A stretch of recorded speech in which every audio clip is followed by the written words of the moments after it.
Does your microwave look like this after spaghetti night? Reheat it, no cover? Well, let's change it from this using Zep Microwave Miracle Foaming Cleaner to make this mess disappear.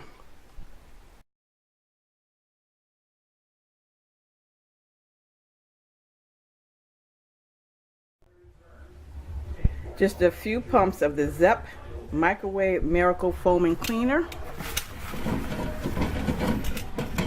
I'm going to get this all cleaned up in a jiffy. You finish cleaning it up, and I'm going to show you the end result. We're going to go from that mess to a miracle cleaner. I'm going to let it sit for 1 to 2 minutes.